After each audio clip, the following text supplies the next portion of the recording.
உங்களுக்கு நிம்மதி உண்டாகுவதாக. தேவனுடைய இரக்கங்கள் அதிகமாவதாக.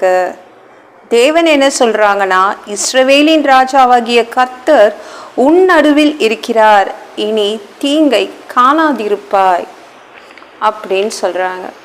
இனி நீ தீமையை பார்க்க மாட்டீங்க அப்படின்னு தேவன் சொல்றாங்க. ஐயோ, எனக்கு வந்த தீமை என்னுடைய உடல் ஆரோக்கியத்தை கெடுத்துட்டு போயிடுச்சுங்க. என்னுடைய மனநிலையை அப்படியே கசக்கி புழிஞ்சிட்டு போயிடுச்சு. என்னுடைய வீட்டு பொருளாதாரத்தை உடச்சிட்டு போச்சு. அவ்வளோ தீமைகளை நாங்கள் பார்த்துருக்கோம். எங்கள் மனசு அலறுது. தீமையா ஐயோ அப்படின்னு அலறுது. இல்லை, இன்னைக்கு தேவன் உங்கள் வீட்டில் அவர் உங்கள் நடுவில் இருக்கார். தீமையை பார்க்க மாட்டீங்க.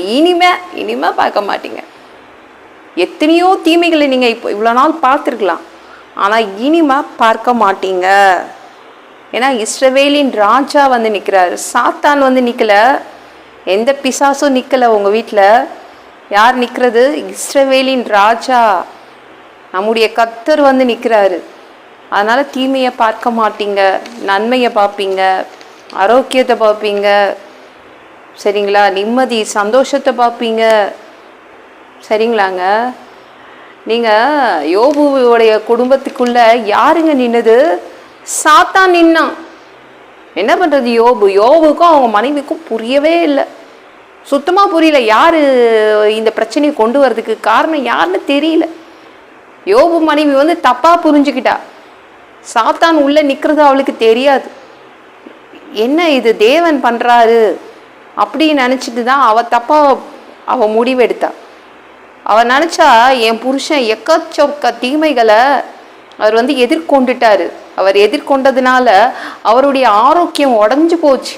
அவருடைய மனநிலை பாதிக்கப்பட்டிருக்கு. அவர் பாவம், அவருடைய உடம்பு ஃபுல்லாக பரு வந்திருக்கு. அவருடைய உடம்பெல்லாம் கருத்து போய் அப்படியே எலும்பு தெரியுது அவருக்கு. இதுக்கு மேலே என் புருஷனுக்கு ஏதாவது தீமை வந்துடுமோ அப்படின்னு பயங்கரமாக பயந்தது யாருன்னா யோபுடைய மனைவி. தேவன் பார்த்து அடிக்கிறாரு. என் புருஷனை பார்க்கும் போதெல்லாம் அடிக்கிறாரு. அதனால தான் அவன் என்ன சொல்கிறா? யோபு 2:9, அப்பொழுது அவன் மனைவி அவனை பார்த்து, நீர் இன்னும் உம்முடைய உத்தமத்தில் உறுதியாய் நிற்கிறீரோ, தேவனை தூஷித்து ஜீவனை விடும் என்றாள். பயங்கர அவளுக்கு கவலையாயிடுச்சு. ஐயோ, என் புருஷன் இன்னும் ஓவர் சீரியஸ் ஆகிடுவாரோ. இப்போமே தோலெல்லாம் வெடிச்சு இருந்துச்சான் அப்போமே. அதனால பயந்து போயிட்டா.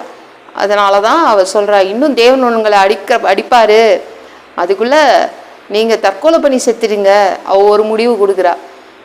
நிறைய பேர் நிறைய தீமைகள் வரும்போது அப்படி தான் முடிவெடுக்கிறாங்க. ஆனால் அப்படி முடிவெடுக்க வேண்டிய அவசியமே இல்லை. ஏன்னா தேவன் உங்கள் நடுவில் இருக்காருங்க. அதனால் உங்கள் வாழ்க்கை ரொம்ப நல்லாயிருக்கும். கர்த்தர், இஸ்ரவேலின் ராஜாவாகிய கர்த்தர் உங்கள் நடுவில் வந்து நிற்கிறார்.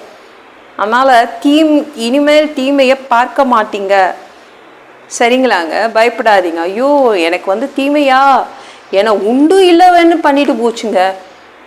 நான் எங்கே இருக்கிறேனே எனக்கு புரியாமல் போச்சு, எல்லாத்தையும் உடச்சிட்டு போச்சுங்க அப்படின்லாம் கவலைப்படுறீங்களே? இல்லை, நம்ம யோபுக்கு வந்த தீமை கூட அவனை வந்து அடையாளத்தையே மாற்றிச்சான். யோபு முன்னாடி எப்படி இருந்தானோ அந்த பழைய யோபுவை யாராலையும் பார்க்க முடியல. அந்த வியாதி வந்து அவனுடைய வந்து அப்படியே அடையாளம் தெரியாமலே பண்ணிடுச்சு. அவங்க ஃப்ரெண்ட்ஸு தூரத்துலேருந்து வந்து பார்க்குறாங்க, இதுதான் யோபு இங்கே உட்காந்துட்ருக்கானே, அதுதான் யோபுன்னு சொல்லும் போது பயங்கரமாக அழுக வந்துச்சு. இவனை போய் யோபுன்றீங்களே அப்படின்னு அவ்வளோ அழுதாங்க. தன்னுடைய சால்வையெல்லாம் கிழிச்சிட்டு தலையில் 3 பேருமே தலையில் மண்ணள்ளி போட்டுட்டு அழுதாங்க. அவனுக்கு வந்த தீமை, யோபுவுக்கு வந்த தீமையை பார்த்து பயந்து அழுதாங்க. உங்களையும் அப்படிதான் தீமைகள் படுத்தி வச்சிருக்குதா? பயப்படாதீங்க, தேவன் உங்கள் நடுவில் இருக்காரு. யோபுவோடைய குடும்பத்தில் அன்னைக்கு சாத்தான் வந்து நின்றான். அதனால தான் யோபு வந்து அத்தனை தீமைகளை பார்க்க வேண்டியதாக போயிடுச்சு. ஆனால் உங்கள் நடுவில் இஸ்ரவேலின் ராஜாவாகிய கர்த்தர் நிற்கிறார். அதனால் நீங்கள் இனிமேல் தீமையை பார்க்க மாட்டீங்க, நன்மை மட்டும்தான் பார்ப்பீங்க. தேவனை பார்ப்பீங்க, கர்த்தரை பார்ப்பீங்க. இந்த வீடியோ பிடிச்சிருந்துச்சுன்னா மற்றவங்களுக்கு ஷேர் பண்ண மறக்காதீங்க. கர்த்தர் தாமே உங்களை ஆசீர்வதிப்பாராக.